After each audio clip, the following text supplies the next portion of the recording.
Olá, eu sou o professor Charles Assunção e nesse vídeo nós continuaremos falando sobre perdas de carga localizada. No vídeo anterior nós falamos sobre o método do comprimento equivalente e nesse vídeo nós falaremos sobre o método do fator de perda.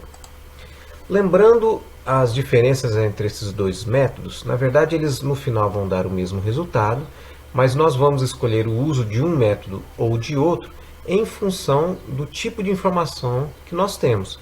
Se nós temos os comprimentos equivalentes dos componentes, nós usamos o método do comprimento equivalente. Se por outro lado nós tivermos os fatores de carga daqueles componentes ou configurações, nós usamos o método do fator de carga. Esse método, então, ele se fundamenta no fato de que cada perturbação pode ser caracterizada por um fator de perda, e ela é caracterizada por um fator de perda K, cada acessório, entrada, saída de reservatório, e esse fator ele é usado no cálculo da perda de carga localizada de forma direta. Então a gente vai calcular a perda de carga daquele componente ou daquela perturbação e depois somar a perda de carga distribuída.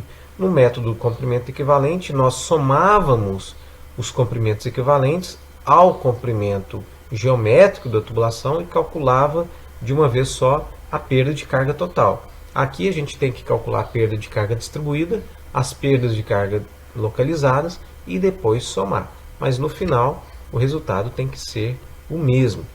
E a equação que a gente vai utilizar é essa, que tem o mesmo formato das equações anteriores de perda de carga, mas ao invés de ter o F, que é o fator de atrito, o L sobre D, nós temos o K, que é o fator de perda de carga.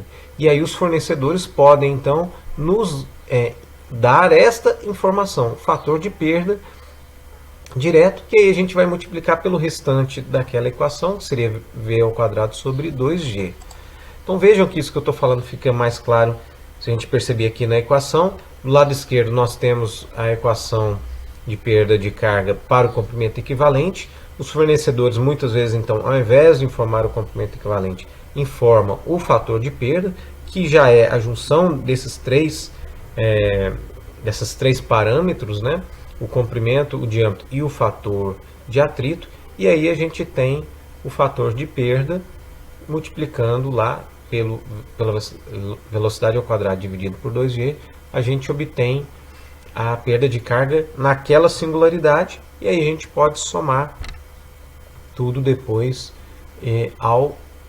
à perda de carga distribuída. Aqui uma tabelinha mostrando algumas configurações, muitas vezes tem algumas singularidades que não é um fornecimento, por exemplo, entrada e saída de reservatório.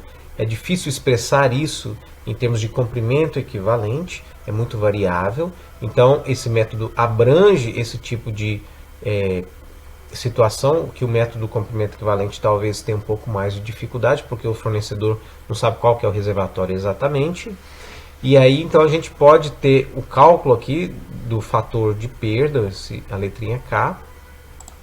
Mais um exemplo aqui, esse tirado do livro de Mecânica dos Fluidos, mostrando então a diferença do fator de perda em função do tipo de entrada, ou seja, está saindo do reservatório e entrando numa tubulação. Então aqui nós temos uma entrada reentrante, que é a tubulação entrando ali pelo reservatório, tendo essa sobra aqui do lado de dentro do reservatório.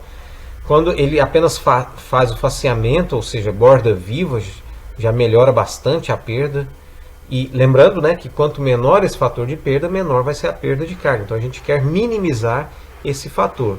E com borda arredondada, ou seja, uma transição mais suave, e quanto maior esse raio também, menor vai ser esse fator de perda.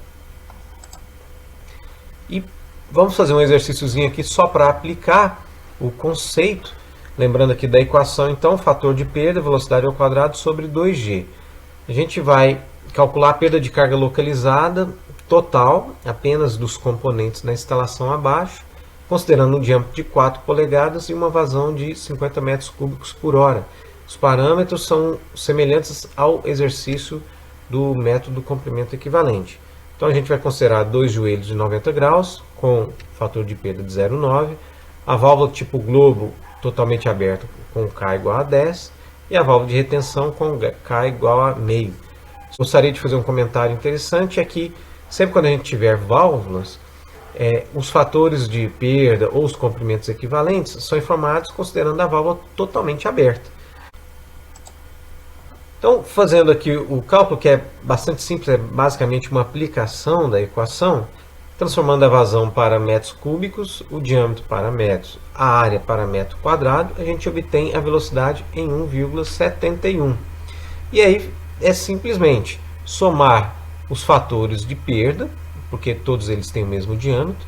Então a gente tem 2 joelhos, 2 vezes 0,9, mais 10, que é a válvula globo, mais meio, que é a válvula de retenção. A gente tem esse somatório, multiplica pela velocidade ao quadrado, divide por 2G. O G aqui eu considerei igual a 10, mas poderia ser 9,81 também. Eu encontrei aqui uma perda de carga localizada de 1,8 metros.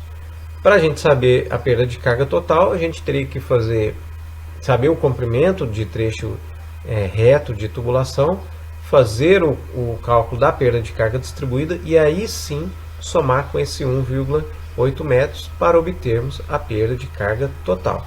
Então, nesse sentido, esse método é um pouquinho mais burocrático, mas no final da história ele deve dar o mesmo resultado. E, de novo, como eu já disse algumas vezes, a escolha do método depende das informações que nós temos em mão. Eu espero que tenha ficado claro para você esse método do fator de perda. Em caso de dúvidas, não hesite em entrar em contato. Eu agradeço a sua atenção e espero que você acompanhe os próximos vídeos. Obrigado e até a próxima.